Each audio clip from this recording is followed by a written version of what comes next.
too much Nigerian music being played in Ghana. That was Dami Crane. That was Dami Crane. And the only way he feels that it should be so is when you have a feature with the artist, then you can. Yeah, makes sense. Because I think what he tweeted, I do not know why he did that or whatever, but it's just once upon a time in Nigeria, Ghanaian music was the most dominant. From the times of the TikTok to Tony Tatila to Fefe Nefe to VIP. And then now they had to also be like, no. To me, which is right. To me, which is right. It might be a form of some sort of blocking barriers or whatever, but sometimes you have to do some things. And this is where they got with it now. In Nigeria, you would hardly hear 10% of the rest of the world's music. Now they're so used to their own music so much so that I think probably it's only a matter of time. Diversity is, I mean, you have to diversify a little bit, but these are the things that Ghana need to also emulate, because the advantages, I think, are many when you push when you push and harness yours and try to export it. Definitely. More than the other way around. So the effect of it being the other way around is what we're having today. And what do you think is the role of local DJs in all of that? Because I've seen a lot of controversies on it, even at Afro Nation. A lot of people complaining that the music for a festival that's happening in Ghana, a lot of the music was not from Ghana. And then I also saw a lot of DJs on the other hand, complaining that local artists are not also very, how can I say it, very close to them or only coming to them for promotion, but usually... Yeah, man. So I think that this thing, we can't solve this problem looking at it from one point. There are diverse factors, different factors that come together to make it so. The DJs definitely were humans. Who's closest to you is who you kind of like relate to. And most of us are doing this. So I hate to say, you see, when you listen to me talk, if I have to say them, I say us. If I have to say I say we. So try and check it out like that. Yeah, man. So instead of saying most of the DJs, I say most of us are doing this for a living. Yeah. So I think that as you grow and get older and responsibilities come in and your girlfriends or wives or kids and all of that, it becomes more of like a business venture, which is what it's supposed to be. And then now we easily forget about the higher responsibility. We easily forget about the selfless responsibility and concentrate on the selfish responsibilities. You know, because at the end of the day, the selfless ones are going to go a long way to affect you positively in the selfish responsibilities anyway. You know, so I think it's all about getting the understanding. I wouldn't say that Ghanaian DJs don't push, they do play, but it's obvious that they can easily slot in a foreign song where they're not going to get paid from the foreigner. But they feel like that's what the audience wants. They feel like, one, that's what the audience wants though, but at the end of the day, the reasons why, like you just mentioned, they might not do a local record, they might not do, is because you just mentioned that one of the reasons they give is that, well, the artists are not close to them. For what? Are you close to David? Or to Beyonce? Yeah, true. That's true. Are you close? They don't look at the situation. I think they don't look at you the same way. So that only means that get close to me and let me feel good, and I can run your thing. That's a ransom. It's nice to be nice. We can't get close to everybody. But you put on rotation a record of somebody that you may never even get, somebody that might have their security beat you down, even if you try to get close to them and still be like, wow. Yeah. So, January, it's more of a mental thing, like crab in a barrel kind of movement. I'm going to beat a song and it's going to get popular in 2 weeks, and it's going to be rich, so to say, and I'm going to still be in the back and be the DJ, and he's going to be flexing me and probably carrying my girls or maybe winning the girls over me. And you know, these reasons do apply, but when we're all going to look at that, we will lose the bigger selfless picture that is going to come back to affect us all. So I think the point of them saying we're not close to them is not too strong as against what is actually happening, you know, because they're the same ones that support the other artists as well. And guess what? As a disc jockey, without music, what is your work? Definitely. That's another point. Definitely. So the jockey needs the music to play, to be at work. But you know, it's power dynamics as well, because the DJs know that, and that's a question for you at this stage of your career. To be very honest, do you think you still need to hustle in terms of promotion of your music? Do you still have to go and see all the DJs as maybe you did when you started? Do you still need to do all the radio stations, or is Stonebwoy just saying, okay, I'm releasing the song, I don't know, next week, and then it's just, you know, spreading? Thank you. I think that is that, like you say, it has to start from somewhere where I've been super independent till today, man. You know, I've gotten support and help along the way, but majority of the work, I understand that I am the only one that can do it for myself. So I carry it on and I push and give maximum respect and credit to whoever is due, and I forward.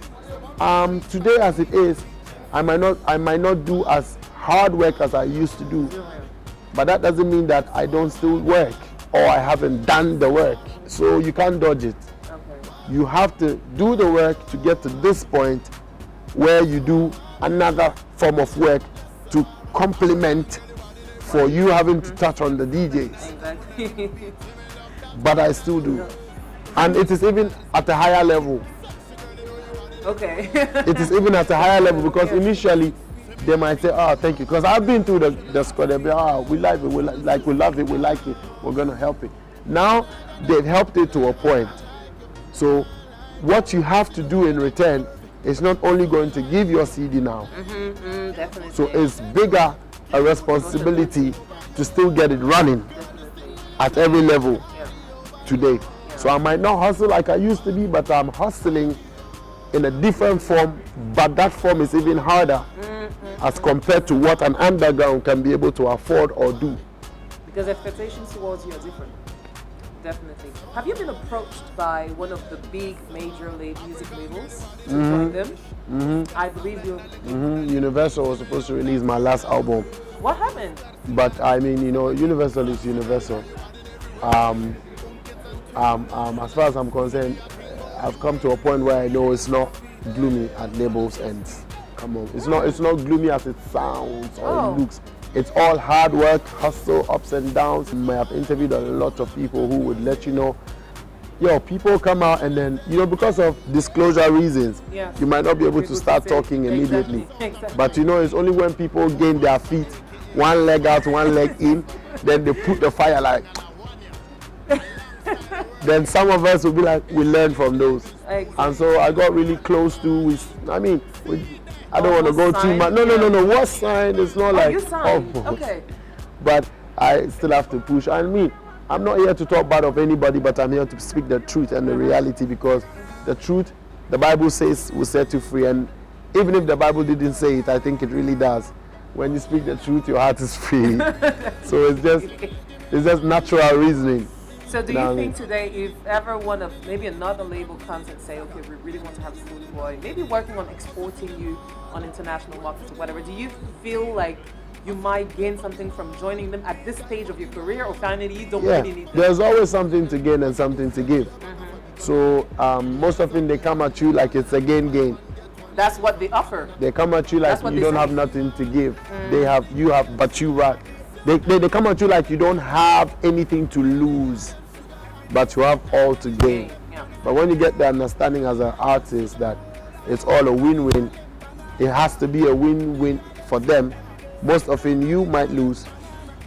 Most often. So today, but either ways, we need to get our music out there. We need to find a way, and we've always worked with distributors or distribution in various ways. We need to get the message to the numbers. It's a message kind of vibe. We need to get it out there.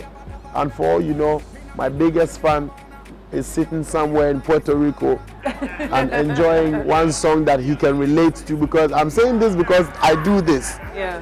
Sometimes some of the songs I listen to, nobody knows the artist, and it's like my favorite song.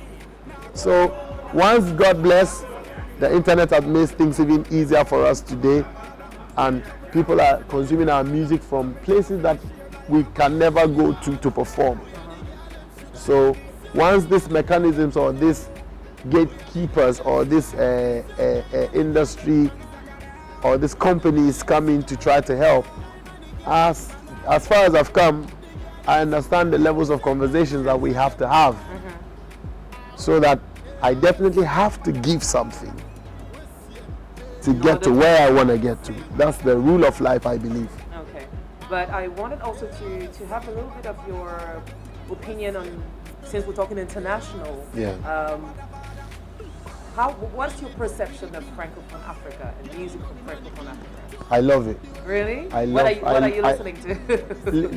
I chance up, sometimes I just go on my audio mark SoundCloud and I just type Francophone music and I listen to.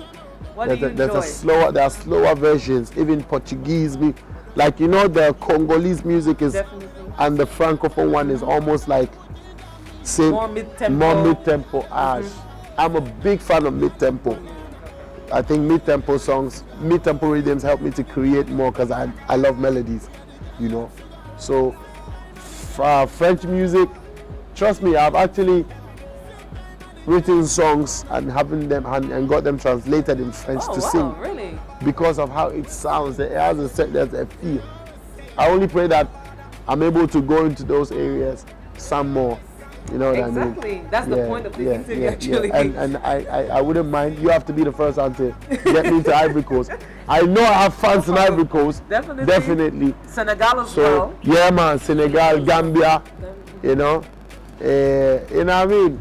Stonebwoy. We're gonna be pushing. Burkina Faso, Mali. Exactly. We don't stop. The works can't stop. Listen. Some people haven't heard about God. You know, Christians are still promoting Jesus. Definitely. So you can never ever be too big. 1,000 years later. You can never ever be too big. So we're still pushing. We're still pushing. And I mean, so if you see me today, you've heard me. I love you so much. Go check out my music. At least you will love one. You'll fall in love with one. You'll fall in love with one. And you'll pull it up again. And you realize that, yes, that's one of the artists that I have to mess with. So, and that will be my final question. If we had to pick 5 songs to define me, which is out there, yeah. Describing you as an I think you should pick Pull Up. Okay. Yeah, and you should pick Tomorrow. And you should pick Rongo, and you should pick Go Higher. And number 5, you should pick Stonebwoy featuring Sean Paul. Most original. I think you can find some dynamics. Or you could pick Bede Bede. There's a song, there's a local song you know what I mean. But I know that you have the access and you have the privilege to pick more than 5. Don't listen to the question. So you know what? Yeah, man. You know people have trouble with attention these days. So exactly. I think it's better to give them action and say, okay, I have 10 minutes to spare. Yeah, so at least I've done that. Yeah. Now I'm trying to make them know the power they have. You see, you have power, you have the privilege because the internet is here. Go dig out some Stonebwoy. Stonebwoy is one word. Stonebwoy is one word. Real name Livingstone, Eche Satekla. Go get it out. Ghana representing for the red, gold, green, and the black star. That's who we are. You don't know. One Africa, you don't know. It's up to the time we have to start working together the more, you know. And looking beyond, is important, but looking beyond only gaming, business, whatever, you know. And trust me, there's a lot to also gain when we look beyond that part, you get me? Yeah, man. And I'd love to do songs with any Francophone artist today, tomorrow. Great. So connect me with them any day, anytime. I'm ready to. And how about if some beatmakers want to send you beats? How do you work with beatmakers? Email. Okay. Email. I record and mix majority of my songs. Okay. So just send it to me. Do you have one specific beatmaker or you can be working with just anybody? Anybody, but I have like an in-house close buddies that I call anytime. Shout out to Street B, shout out to Master Gazi. These are my goals. Okay. My goals. Okay. Master Gazi is running the world now with with every, hey, he's super busy. Street Beat is also close. Shout out to Beat Dake, one of my brethren from the grassroots as well. So these are the close brethren, you know what I mean? Okay, so if you're a beat maker and you want to work with Stonebwoy, you can send your beats to the email. It's rhythms only.